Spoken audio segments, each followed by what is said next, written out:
नमस्कार जय जगन्नाथ। आज आम भारतर किए केउं पदवी अच्छा ता संपर्क में जाना। आज प्रथम प्रश्न, भारतर वर्तमान राष्ट्रपति किए? करेक्ट आंसर है श्रीमती द्रौपदी मुर्मू। प्रश्न नंबर 2, भारतर वर्तमान उपराष्ट्रपति किए? करेक्ट आंसर है श्री जगदीप धनखड़। प्रश्न नंबर 3, भारतर वर्तमान प्रधानमंत्री किए? करेक्ट आंसर है श्री नरेंद्र मोदी।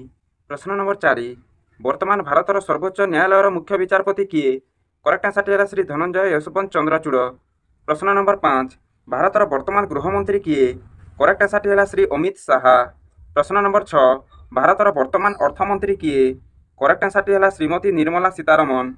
प्रश्न नंबर 7, भारतर वर्तमान प्रतिरक्षा मंत्री किए? करेक्ट आंसर है श्री राजनाथ सिंह। प्रश्न नंबर 8, भारतर वर्तमान कृषि मंत्री किए?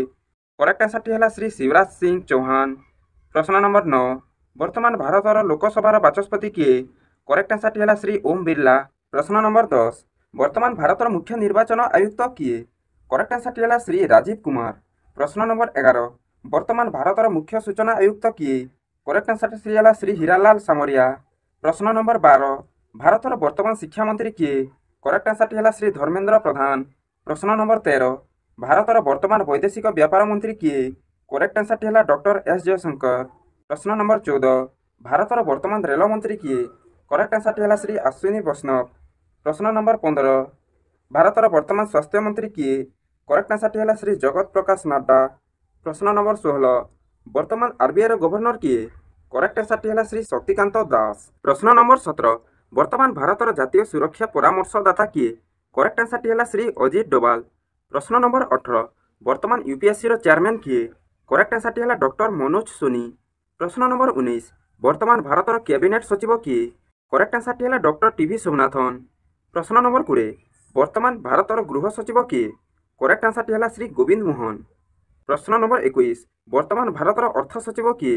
करेक्ट आंसर है श्री तुहिनकांत पांडे। प्रश्न नंबर 22, वर्तमान भारतर वैदेशिक सचिव किए? करेक्ट आंसर है श्री विक्रम मिश्री। प्रश्न नंबर 23, वर्तमान इसरोर निर्देशक किए? करेक्ट आंसर है श्री एस सोमनाथ। प्रश्न नंबर 24, वर्तमान एसबीआई चेयरमैन किए? करेक्ट आंसर है श्री चाला श्री निवासुलु सेठी। नंबर 25, वर्तमान सीआरपीएफ निर्देशक किए? करेक्ट आंसर है श्री अनिश दयाल सिंह। प्रश्न नंबर 26, वर्तमान सीबीआई साधारण निर्देशक किए? करेक्ट आंसर है श्री प्रवीण सूद। प्रश्न नंबर 27, वर्तमान बीसीसीआई सभापति किए? करेक्ट आंसर है श्री रोजर बिन्नी। प्रश्न नंबर 28, वर्तमान भारतीय स्थल सेनार मुख्य किए? करेक्ट आंसर है जनरल उपेंद्र द्विवेदी। प्रश्न नंबर 29, वर्तमान भारतीय नौसेनार मुख्य किए? करेक्ट आंसर है एडमिरल दिनेश कुमार त्रिपाठी। प्रश्न नंबर 30, वर्तमान आईसीसी सभापति किए? करेक्ट आंसर है श्री जय शाह, जी कि डिसेम्बर 1, 2024 रे कार्यभार ग्रहण करेंगे। यही भिडियो ये चैनल प्रतिदिन आसीबो, सेथिपाई दयाकोरी गोटे लाइक और सांगमानक सहित शेयर करी चैनल टी सब्सक्राइब करी रखंतु। भिडियोटी को देखिबा पई धन्यवाद। भगवान आपनकर मंगल करंतु।